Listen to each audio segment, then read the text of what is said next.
avec les Tracker Issues. Marie-Ange Garnier, Mathieu Auvray et Matteo Mazzeri. On va jouer des petits rôles dans cette présentation. Donc, vous allez voir, on va essayer de reproduire des problèmes du quotidien qu'on a, des problèmes de communication, des problèmes d'interaction ensemble, enfin, que les gens peuvent avoir ensemble. Et on va parler pas mal des trackers. Donc, pour qu'on soit tous au même niveau de connaissances, j'espère que tout le monde sait ce qu'est qu'un tracker. Sinon, je le répète.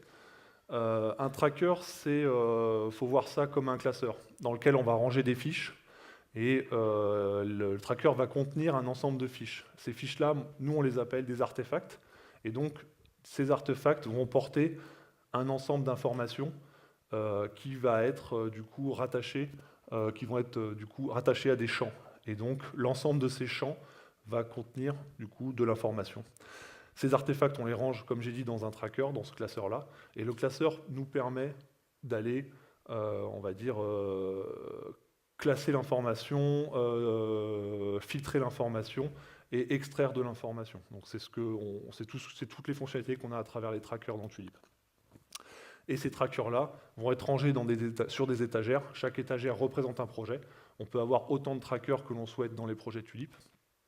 Et donc, ils peuvent être de différentes natures. Donc on va parler, bien sûr, de trackers et d'artefacts, et surtout de configuration de ces trackers et d'artefacts pour vous aider à optimiser, on va dire, votre travail en équipe. Et donc moi, je vais jouer un peu le rôle du project manager. Mathéo va jouer le rôle de l'utilisateur final. Et Marie-Ange jouera le rôle du développeur. Son rôle. Son propre Mon rôle rôle. habituel. Voilà. Alors, je tiens à préciser que si vous vous sentez concerné, ce n'est pas du tout fait exprès, ce sera une pure coïncidence, même si j'ai entendu toute la journée des choses qui pourraient très bien ressembler à ce dont on va parler un peu plus tard, des cas d'utilisation des trackers qui pourraient bien ressembler au cas d'usage que vous allez voir un petit peu après. Bon, par contre, ce qui est bien connu, c'est qu'effectivement, tous les projets, ils travaillent de la même façon, ils sont structurés de la même façon, ils ont même besoin, même workflow, n'est-ce pas? Et Mathieu, je ne comprends pas, quand je remplis mon tracker, pourquoi j'ai des informations de qualité? On n'en a pas, nous, d'équipe de qualité. Pourquoi je dois remplir ça? En fait, c'est simple, Marie-Ange. Le tracker qu'on utilise, on l'utilise dans 20 projets. Et donc, il y a des projets qui ont des services de qualité et des projets qui n'en ont pas. Alors toi, si tu n'en as pas, tu mets ce que tu veux dedans, on s'en fout. Mais tu renseignes quand même ce tracker, d'accord? Ou tu apprends à l'utiliser.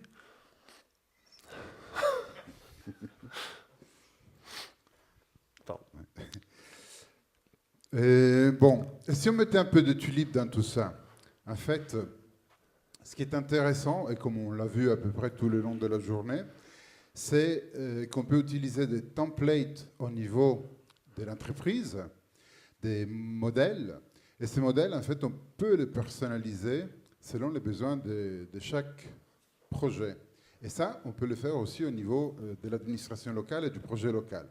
On a quelques outils au sein de Tulip qui permettent de faciliter ça et de simplifier la maintenance afin de ne pas créer plein de champs redondants. On peut utiliser des champs qu'on appelle des champs partagés, par exemple, qui sont définis une fois et réutilisables dans plusieurs trackers.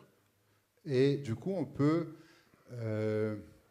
avoir une maintenance centralisée, mais les déployer sur différents trackers. Par exemple, on peut imaginer un tracker un peu, disons, mal configuré ou un outil qui ne permet pas une telle configuration. Ça aurait déjà des informations qui sont un peu casuelles. Et quand je rentre dans mon report pour soumettre un bug, j'ai plein de champs qui ne sont pas tout à fait cohérents avec ce que je dois exprimer à ce moment, qui servent, oui, bien sûr, à d'autres services, mais pas à moi. Et d'ailleurs, je ne sais même pas ce que ça veut dire, je ne sais pas comment le remplir. Alors qu'en utilisant le même tracker, je peux créer une vision différente selon le type de profil qu'il va utiliser les trackers, et en utilisant les templates. Donc, on a des systèmes de templates, soit des projets, mais aussi des trackers, et configurés de façon totalement simplifiée, avec une vision uniquement des champs dont j'ai besoin, ma vision, comme on va voir dans un instant sur la vidéo, et simplifier la chose. Alors, c'est bien connu, les utilisateurs finaux reportent toujours leurs problèmes. Et Mathéo, tu me dis que tu as un problème dans Tulip depuis 3 mois et que tu es obligé de le contourner et que c'était pénible. Mais pourquoi tu l'as pas logué dans notre bug tracker? On est là pour ça, tu nous donnes des issues, on les corrige. Oui, je voudrais bien, mais où est-ce que tu le mets, le backtracker? J'ai cherché partout, j'en ai trouvé plein, je sais pas lesquels utiliser, lesquels remplir. Je suis complètement perdu. Alors, on va essayer de tuliper un peu tout ça. Donc, ce qui se passe, c'est que vous pouvez aider vos utilisateurs finaux à trouver le bon réceptacle pour loguer leurs problèmes. Donc là, ici, Mathéo a un problème, c'est qu'il ne trouve pas le tracker de Marie-Ange. Et du coup, on peut l'aider en créant soit des raccourcis dans la barre de service, soit en mettant des widgets, donc bien placés sur votre tableau de bord de projet, pour orienter votre utilisateur directement vers votre tracker de bug. Donc si on part du problème de Mathéo, ce qui se passe, c'est que lui, donc, il n'est pas forcément du projet, et ce qu'il cherche, c'est loguer un ticket dans le tracker de bug. Et là, il commence, donc il trouve une référence vers un bug, et il tombe sur une référence qui n'est pas accessible à lui. Donc il part dans les trackers, et il clique sur le premier bug tracker qu'il voit, seulement c'est pas le bon, puisque c'est l'ancien, et qu'il ne faut surtout pas loguer des tickets dedans. Donc là, Mathéo, ça commence à surchauffer, et on lui dit va chercher le tracker à un autre endroit, et là effectivement il va finalement trouver le tracker de request, mais il a cliqué au moins 4 ou 5 fois à différents endroits pour trouver le tracker. Donc je comprends que ce soit pénible, il a mis 40 secondes à trouver son tracker. S'il n'a pas abandonné pendant ces 40 secondes, c'est vraiment c'est un exploit. Si on avait bien, et c'est ce qu'on va faire, quand on configure bien les choses, on peut aider aussi notre utilisateur final à trouver la bonne information tout de suite. Ici, Mathéo va passer dans le projet en question, et on voit que les liens déjà sont nommés correctement, et en plein milieu de la page, la première chose qu'il voit, c'est loguer une request. Et du coup, c'est beaucoup plus simple. Il lui a fallu 10 secondes pour trouver le bouton pour loguer sa request, et là, on a économisé 75% du temps, et Mathéo est normalement un peu plus content. Relaxé et content. Relaxé. Je vais renseigner les informations. C'est bien connu que les trackers sont toujours faciles à utiliser. Mais porca vacca. Comment je fais pour remplir ce champ-là? Non, c'est pas possible. Je laisse tomber. Mathéo, chaque champ a un but, d'accord? C'est pas parce que tu comprends pas à quoi ça sert que moi ça va pas me servir plus tard, d'accord? J'en ai besoin de ces champs, donc on les laisse et tu mets ce que tu veux à l'intérieur. C'est pas mon problème, mais tu les laisses. Ok. Et si on tulipait tout ça, une des premières pistes qu'on peut vous proposer, ça va être de se servir des permissions pour cacher des champs à la soumission, histoire que le end-user ne voit que ce qui est vraiment nécessaire à cette étape-là. Vous avez pu le voir aussi dans la journée, le workflow et les transitions de workflow vont vous permettre de forcer des valeurs de champs à être définies à des moments spécifiques du cycle de vie de l'artefact. Et après, c'est tout bête, mais il faut que les artefacts soient compréhensibles pour les end-users. Donc, il faut que ce soit graphiquement bien réparti avec les fil sets, les colonnes, pour avoir un artefact facile à remplir.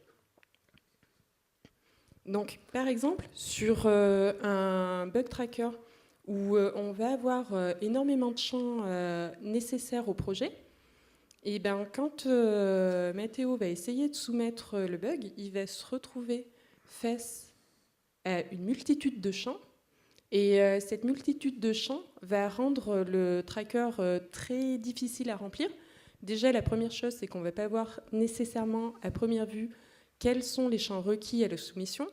Donc, on va remplir ce qu'on peut, et puis on va soumettre, en espérant pas en oublier, au milieu de tout ça. Oui, puis au milieu, il y a des champs, je ne sais pas ce que c'est, donc j'ai mis des points d'interrogation. Bon, on a oublié un champ requis.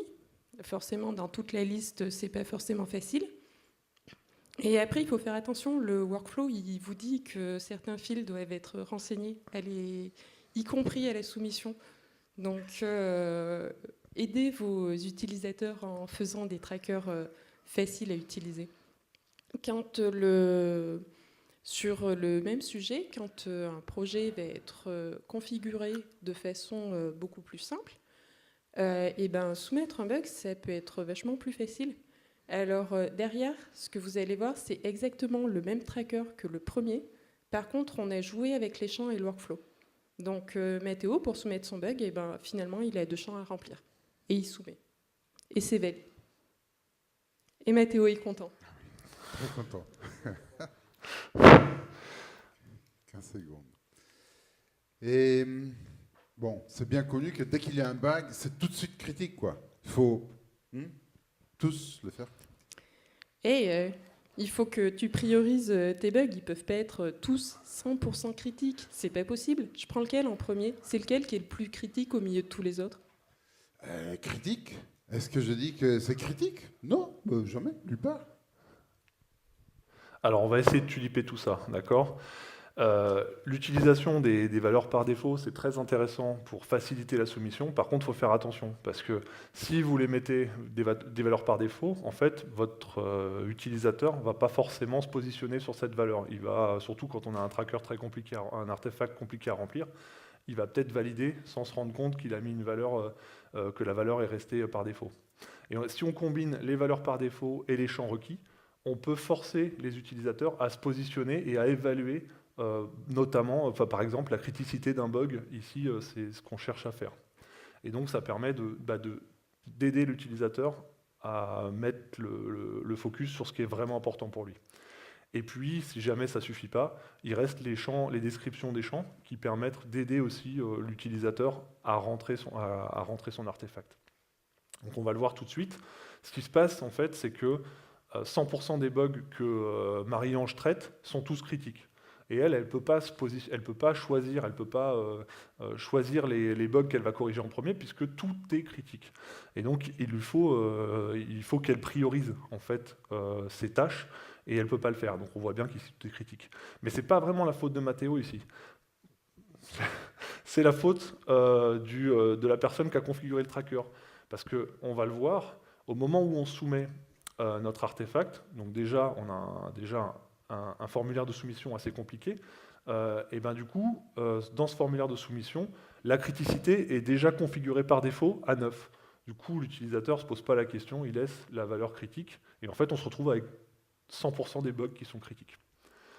Là, on va configurer notre tracker différemment. On va remettre la valeur de la criticité non configurée, et on va la forcer à l'utilisateur. On va lui demander de se positionner sur cette valeur. Et du coup, on va lui demander forcément de prioriser l'ensemble des bugs qui remontent. Ici, on est dans ce cas-là, et on voit bien que les bugs ont bien été priorisés. On a différents niveaux de criticité des bugs. Et donc, tout se joue au niveau du formulaire de soumission. On a juste changé, on a défini que la sévérité était un champ requis, et on ne lui a pas donné de valeur par défaut. Et du coup, on obtient le résultat qu'on a vu. Super. Bon, c'est bien connu que les bugs, ils sont toujours à jour. Et on a toutes les informations tout le temps. Marie-Ange, je viens de voir parce que tu as encore oublié de remplir la date où tu as fini de corriger le bug. Et moi, ça m'embête parce que je dois envoyer des stats à mes clients toutes les semaines. Et comme tu n'as pas rempli cette date, j'arrive pas à retrouver les bugs que tu as corrigés la semaine dernière. Donc, s'il te plaît, mets cette donnée. Ouais, alors là, la release, elle est un peu tendue. J'ai déplacé la carte. Si tu as besoin de la date, tu vas la trouver dans l'artefact. Elle sera dans le chain chat et tu peux la reporter dans le champ correspondant. Bon, et si on mettait un peu de tulipe dans tout ça, en fait, pour faciliter la vie des gens? Grâce aux transitions, dont on a eu une super démonstration ce matin grâce à Pierre-Yves, on peut faire des computations automatiques de changement de champ avec les déplacements d'une carte sur un Kanban, un carte wall.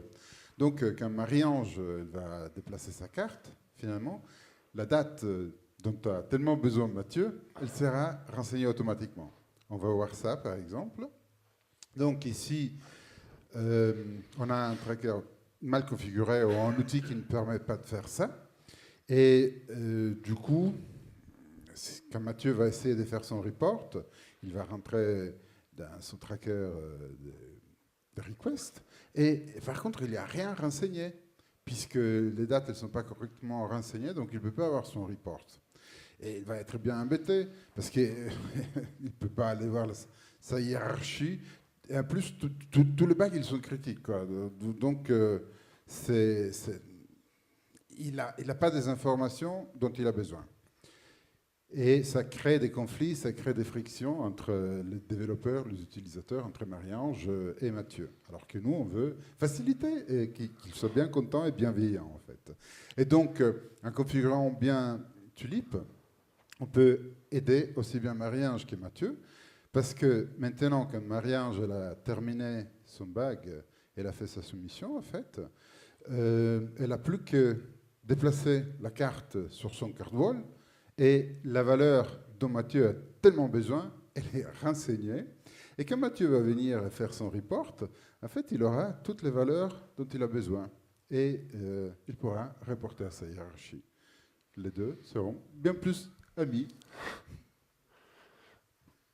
Alors, ah oui, pardon. C'est bien connu que les utilisateurs sont toujours au courant de ce qui se passe sur leurs artefacts. Alors, tu peux me dire que mon problème sera fixé parce que mon projet, il est en retard, là. Et je sais pas ce que tu vois, c'est infernal. Mais ton bug? Mais ça fait 3 semaines qu'on l'a corrigé. Mais t'as pas reçu un email à ce sujet? Non, j'ai rien vu passer, c'est pas possible. Bon, on va tuliper tout ça. Alors, dans le Project Dashboard, vous allez pouvoir, à travers les widgets, choisir les informations que vous voulez afficher à vos utilisateurs. Donc, ces informations, ça va les aider à avoir ce qu'ils ont besoin. Et l'autre avantage, c'est avec le Teckel, on va pouvoir faire des dashboards spécialisés pour les projets.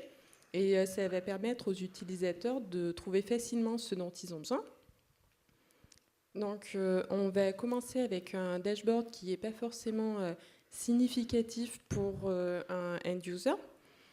Là, Mathéo, il va aller sur le projet pour essayer de voir qu'est-ce qui se passe. Et quand il va aller dessus, il va tomber sur mon Kanban. Par contre, je pense qu'il s'en moque un peu. C'est pas vraiment ce dont il a besoin pour ça. Autant le Kanban en widget, ça peut être pratique. Là, dans le cadre du projet, c'est pas forcément le top. Enfin, pas un Kanban personnel. Alors qu'avec un dashboard qui sera peut-être mieux configuré et mieux conçu pour un end-user, quand Mathéo va aller voir ce qui se passe sur le projet, et bien là, tout de suite, il va voir les résultats des bugs ongoing, il va voir des graphes, il peut accéder directement au report en question. Si jamais ce qui est affiché au niveau du dashboard, c'est pas suffisant, il accède directement au report et il peut modifier le report en direct. Donc là, Mathéo, il s'est connecté sur le projet, il a vu les bugs qu'il avait soumis, il a vu une information un peu graphique avec des page charts et des bar charts, parce qu'il y a des gens qui fonctionnent que de manière graphique, et c'est super pratique. Et on vous garantit aucun tracker n'a été imputé lors de ces processus de simplification. Et comme a dit Marie-Ange tout à l'heure, on tenait à vous préciser, ce sont exactement les mêmes projets de base. C'est juste qu'on a un peu forcé le trait sur la configuration, mais ce sont vraiment les mêmes trackers, le même projet de base que l'on a utilisé. On est juste parti d'un cas extrême qu'on peut rencontrer très souvent parce qu'on fait des petites modifications. Au début, c'est très utile, et puis à force de modifications, on ne se rend vraiment pas compte qu'on arrive à des projets qui sont un peu des usines à gaz. Donc ça arrive très souvent. Moi-même, je rencontre très souvent le cas. Et puis, des fois, il suffit qu'un utilisateur, un autre utilisateur arrive dans le projet et nous nous mette devant le fait accompli. Attention, ton truc, il est plus utilisable. Et c'est des choses qu'on rencontre assez souvent, même chez nous, chez Enaline. Et du coup, bon, on a voulu forcer un peu le trait en caricaturant un peu ces projets-là. Mais derrière, ce sont vraiment les mêmes données. Mais c'est vrai que l'avantage des tulipes, c'est que ça permet d'échanger ça et de le faire bien. Certains outils, finalement, ils ne permettent pas cette flexibilité. Ou alors, il faut passer par des démarches et des procédures assez longues. Ici, l'administrateur central, enfin, du projet, il a la liberté de faire ces modifications sans devoir demander à l'administrateur central de la plateforme ou aux administrateurs, ou être tout simplement dans l'impossibilité de faire ces modifications. Alors, c'est pas forcément significatif parce que je connais bien Tulip et que c'était des trackers de test. Pour changer la configuration et les workflows entre les deux trackers, ça m'a pris à peu près 1 heure. Donc, quand on sait où c'est, ça va super vite.